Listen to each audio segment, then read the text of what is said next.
Episode 94. Are these comics going to make good film and television shows? Let's find out. We got Robin, we got the Prodigal Son, and we got Shrine, both from Kickstarter. Let's get on it right now.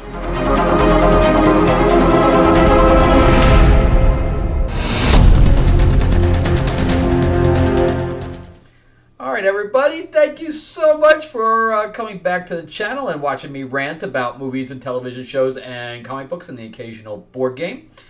And I am your host, Frank Zanca. I'm an award-winning screenwriter, novelist, and comic book writer. And I'm going to plug something new today. If there are any budding filmmakers out there, or writers for that matter, I am doing a 2-day class in a couple of weeks. I'm going to put the Eventbrite link in the description below. It's a completely online class, so you don't have to worry about where you are in the world.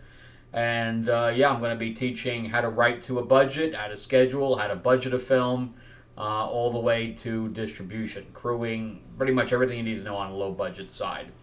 So I'm excited to do that for everybody. And if you bring a friend with you, there's $30 off as well. So it's like a 3-hour per day class, so about 6 hours total. All right, so let's jump into Robin. So this is an annual that I picked up on eBay because I wanted to see the origin of what the hell's her name? Flatline. So, because she just appeared in the Batman and Robin series, I had never gotten this one, so I had no idea what her origin was. And I mean, the cover being pink is a little weird. But anyway, it's a full 40-page, all one story. Thankfully, I'm not an anthology guy. It is not my favorite. So we get to Lazarus Island, where there's supposed to be some kind of a fight club thing going on. And I guess Robin is like hitched a ride on the ship. And we get the artwork's pretty decent actually, because on the cover you have no idea what the artwork's going to look like. But I guess he's got some kind of a tag that Batman might be following him or whatever else. And he talks to Alfred as well through this. But anyway, so he's seeing all the contestants come in and he's like, who is this person? We find out it's Flatline. And then we immediately go back to a flashback of her and her sister who's obsessed with death. And I guess their dad is, dying. He literally dies right in front of them. And the next thing is the actual funeral. Oh, that's right. Before we get to the funeral, she gets to see all the stuff that her father did. I guess he was part of a mafia type of situation. I think she's Russian, I don't even know. Anyway, so all of this stuff comes back at her, and she absorbs it all. So that's basically her powers, is that when somebody dies newly, she can pick up their abilities or their skills, which is kind of decent. I kind of like that, but she's not impervious to anything or whatever else. So anyway, she finds some of his gloves and stuff like that. She's tearing through, his stuff, and then there's the funeral. So that's why I'm thinking it's Russia, because it kind of looks like it. So again, this is an older book, and you can tell it's older because there's a thing for Legends of Tomorrow, which has been canceled a long time ago. But yeah, so she's, I guess they're coming to kill the rest of the family. So you can see the preacher there. And the preacher says, Amen! Look at my big gun. And she's like, oh, no, I'm going to crack your head on backwards. And he's like, oh, I'm not supposed to go that way. So she kicks a booty, breaks somebody else's arm, hack slash, the whole bit. Wah-wah, wah-wah. That I guess she picked up from her dad, and now she's turned, I don't really like the skull on the face. I actually prefer the pure white. I almost prefer if she had like black streaks in her hair. But anyway, this is what they came up with. where she painted a white skull on her white face. Kind of weird. But later on, we also find out that the sister has powers, so similar powers. But then she goes to see Lord Deadman. That is the worst name in existence. Just call him, I know they can't use Deadman, but Lord Death would have been fine. But Lord Deathman or Deadman? Yeah, Lord Deathman. What the hell? But anyway, she goes to see him. I guess he can't die. Every time he dies, he just resurrects. And, she snaps his head on backwards, kicks his ass. So he's training her how to fight, which I think is interesting. And she pulls his heart out. But again, she's not super strong or anything like that. That's why the limit of the powers is that, she's not impervious or anything like that. But anyway, we switch back to the island, and I guess she gets a whiff of Robin somewhere because she says his name. I guess Robin pops up, and she's like, "Hey, what's up, man?" And then we go back to like the research and stuff like that he's been doing on all these people, and we see like a 2-page spread again of all the people. He's like, look at all these people I can beat up. We get Black Swan, which I guess is like more of a Black Widow kind of situation. XXL, because he has big feet or something. I don't know. Kind of weird. And then we have the Drenched as opposed to the Trench, which is from Aquaman. I don't know what the hell's going on there. And then we get somebody who looks like Deathstroke, and then we have Ravager pop up. And I really like Ravager. I like Rose a lot. She's an underused character, and nobody's really written her right for a long time. Then we got Ravager! And we get a little flashback of her kicking a whole bunch of ninja ass. And she finds like her brother's old costume. There's all the bodies laying all over the place. And her story is kind of tragic because she tried to get her, she wanted to be daddy's girl. She wanted to pay attention to her. And so she plucks out her own eye to be like him. He's like, that's kind of gross, man. But anyway, there's her her brother's old costume, etc. And then we switch back. So it's a lot of flashbacks, but at least it's not an anthology. So I know we're going through a bunch of different stories, but then we get to see Connor Hawke pops up, and he's undercover or whatever. And you got all this shit going on with the coin, and they repair his, he gets to this monastery or whatever else, they repair his bow. And then we're back to Robin, looking at all of the different people involved. We really don't get, I wish we got a little, but anyway, he snaps out the thing, so they can't hear him, and he goes back down there. I wish we got an actual complete story, but we don't. Because then we switch back over to Ra's al Ghul, who has not died yet. He dies later, because remember, this is an older issue. I think Deathstroke kills him. But anyway, he kills a bunch of people that are coming at him. After he's meditating, his daughter shows up. And that's the end of that. Yep. He's like, I'm here to talk, Father, after I tried to have you killed. So I thought it was pretty good, actually. I like Damian a lot. He's the wild card of any kind of team. He's definitely a wild card Robin, because you have no idea what he's going to do from one minute to the next, whether he's, going to be a team player or whether he's going to insult everybody. He's definitely got a big chip on his shoulder. He thinks he knows everything, which is a dark contrast between him and Tim, and definitely him and Dick, although Dick thinks he's funny, I guess. He just laughs at him. And I think that Dick is more of the big brother to him, so he doesn't provoke Dick as much. But anyway, so we're going to get to see him in the next movie anyway, the next Batman movie, because they're doing a adaptation. I don't know how they're going to do that yet. Everybody's wondering how you're going to skip over all the Robins to go to the latest one. I don't know. All right, then I had to I always support my friends' books when they're on Kickstarter, and this one is created by my friend Marty Cove, who was in the original Karate Kid. He played Kreese. He's also in Cobra Kai. He was also in my Western, Six Gun Savior. So when I saw this pop up, I had to pick it up to support him. But it's a traditional Western, and we used to go. There's a restaurant down on Sunset in Hollywood called Saddle Ranch, and once a month, or was it every 2 weeks? I think it was once a month. I think it started to get more often, but originally it was once a month. And we would go down there, and it would be everybody that had been in Westerns or loved Westerns, but had, in some degree had been involved in Westerns throughout their career. And of course I got invited because I knew these guys from my own Western. And it was only by invite only. And we used to have this big table, and we'd all have lunch, and we'd talk about Westerns. It was pretty cool. So that's how I met Bruce Boxleitner, who was in Tron.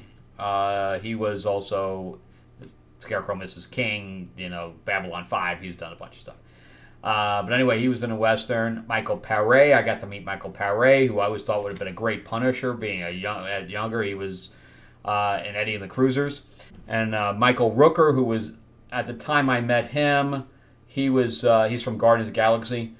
He was just finishing up the season for Walking Dead. He hadn't been killed yet. That's how long ago I met him. But he was a really nice guy. I just met a pile of people. And then Marty, he was one of the guys that invited me. It was funny because he, one Christmas, we kind of all gave little presents here and there. He gave me a DVD copy of Karate Kid. In his house, he does have a shrine to himself where he has his action figures, and he has his pictures of Rambo because he was in Rambo and stuff like that. It's really interesting. But anyway, I missed those days. It was fun. But anyway, let's get into this. It's a traditional Western where we have this wagon train, and a guy comes up to him and says, "Hey, I need your help. We have a pregnant woman. I can't really get to a doctor. Can you help me?" And of course, it's not really a woman at all. And he just shoots the guy, and then they proceed to kill everyone in the entire wagon train. I thought that was very interesting, having this, the panels be black. I thought that was interesting. But I think it's supposed to be told from they even killed kids. It was private, but I think it's supposed to be from the point of view of the kid that we're going to see in here, because one of the kids hid, and then he grabs the star off the lawman that was with them, that one of the first guy that got killed, and he goes to town looking for that town sheriff, and he's again wearing the star, which I think is kind of cool. And he goes and finds out that the sheriff has been killed. So he's kind of screwed. And, he's crying. And he ends up finding Marty's character, who is looking for the same group that killed everybody in the wagon train. So I thought that was kind of cool too. So now the kid follows Marty's character into the canyon, and Marty's character pulls a gun on him, and he's like, "Look, I'm going to kill the same people. I want you to take me with you." The traditional. Now it's a team up of this older guy with this kid, both on some kind of a revenge kick. And Marty's like, "Look, we need supplies. So I need you to take me back to the wagon train." He's like, "I don't really want to go back there. I don't want to see all the people I love dead." But he's like, "You got to," and so he does. And of course, he does see everybody dead, and he's having, survivor's remorse, where he's like, "I hid. I was a coward." And Marty's character's like, "Look, if you had stayed, you would have been dead too. If you had revealed yourself. So you did the right thing. There's nothing you can do." And we get some kind of an inkling that there's something wrong with Marty's hand there. But we go on.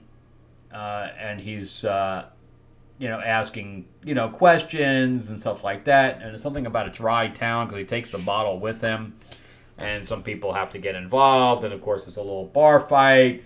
The guy takes out the knife, and he tells the kid to shoot, and the kid doesn't pull the trigger.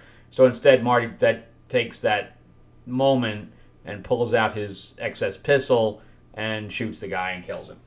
And then uses the kid as a hostage to get out the door. Anyway, he's disappointed with the kid, and he's trying to teach him a lesson that he's got to pull the trigger. And the kid's like, "Are you gonna actually shoot me?" That kind of stuff. So, and I think he takes the kid's gun too, but I think he gives it back later. So anyway, he runs into these cavalrymen, and he says, "Oh shit!" And he's like, "Is this you?" And he pulls out like the wanted thing. "I think you're under arrest, buddy." And they pull guns on him. And then the kid, thinking quickly, runs in and says, "Don't shoot my paw! Don't shoot my paw! We're on the thing, and we're looking for this group of bandits," and things like that. And they basically tell them to mosey on. So the kids, he saved Marty's life, so they team back up again, and he's going to teach him how to shoot. And that's the end of it so far. So a good progression, but good progression of story. Because a lot of times in this Kickstarter stuff, there's no real progression of story. And I love a good Western. And I think this one's a little different because I haven't really seen the little kid going on a vengeance mission before. I'm sure it's been done. I just can't name of anything. But I like the dynamic, and I think it really works. And will it make a good film? Absolutely. This will be awesome. It's too bad Westerns don't do very well anymore. Even when they had that star-studded remake of Magnificent Seven, it didn't do well. On TV, like TV shows, they do all right. But then again, you're mixing it with sci-fi. That's why I thought when I did Six Gun that I had a supernatural Western. But I think I got screwed a lot by my distributor. Just really did a poor job, and now they just got bought over. A few months ago, I think it was last year, actually, by Chicken Soup to the Soul, whatever. But anyway, so the last thing that I saw Western-wise that was an actual serial thing was Westworld, and they just went off the deep end. But that was really good. But that was sci-fi mixed with it. So, for some reason, films don't do as well with Westerns. I don't understand why. But we'll see what happens. Maybe they'll come back around. I don't know. I hope so. I like the genre. So let's get into Shrine. So this is, I guess, a little like Ghost in the Shell. The artwork is all right. Like, I thought the artwork on Prodigal Son was actually pretty decent. It's a little stylized, but I like it. It's a little bit hatchworky. But this is about a robot, and that's why I said it's more like. But they had a robot with a soul. That's why I'm like, it has, Ghost in the Shell. But anyway, this robot, android, whatever you want to say, this woman is getting terrorized by these cyborgs or whatever. But notice that there's 4 cyborgs in that one down there. You got the big yellow guy, you got the blue face guy, and then you have 3 guys behind him. So there's actually 5. But meanwhile, they're like, "How many are there?" And they're like, 4.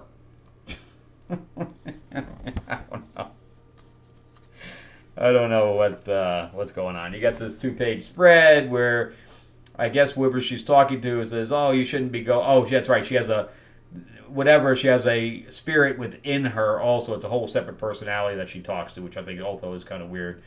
But anyway, she goes in, swinging to save the girl. And I guess she's running out of power or something to that effect. So she's slowing down. But she takes a couple of heads off in the meantime, but not enough. So we get, some more fight scene going on. But she gets hit by one of the guys. And she has blood come out of her mouth, which I think is strange. So, and then we get this 2-page spread of her getting impaled, and one of her arms chops off as well.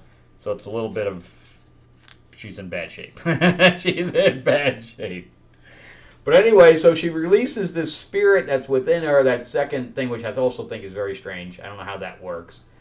And she commands it or to kill itself, or, and all of its guts spill out, and it's trying to put its blood back in, but it doesn't really have any hands. It only has pincers, which is strange. But anyway, the thing goes back into her, and you can see that she has no arm and all that stuff going on. Then we have a spread like this, and now the book is sideways, which is also strange that you're turning it right and left. But I guess the girl helps her go home or whatever, and then we get this page of as a crystal ball watching her, and we have some nudity going on. She's like, it looks like a vampire. She's got like blood leaking down her lap or whatever. But then they take her to this guy to help her repair her, and she collapses, and the guy's like, I don't know if I want to help you. You're bringing bad shit to me. I don't know. So we have this dread thing that then follows. I think this guy looks actually kind of cool. He's got like a skull head. But anyway, they're all hunting her or whatever. And then she gets this out-of-body experience thing where this guy says, oh, you died, but you're not dead yet. And then literally it skips from there all the way to like the back inside. I don't know why they wanted to use the back inside for the last page, but they do. But anyway, she's back and repaired, and that's the end of that. So, kind of a letdown. There's really no story there at all. It's not even an introduction to anything. I don't know nothing about this character. Besides that, we have all this weird stuff. We got literally a ghost in the machine. That's not even her real personality. It's a second personality. I don't know. I was confused by the whole thing. Would make a good film or television show? No, I'm not really interested. It's just weird. And there's no story in there whatsoever. Prodigal Son, yeah, it's actually pretty good. Good job, Marty, and the team that you brought in for that, or brought you in for that. that's probably what happened. And then Robin, yeah, I kind of like Damien kind of on his own, getting in trouble. I think a lot of times he needs somebody to bail him out.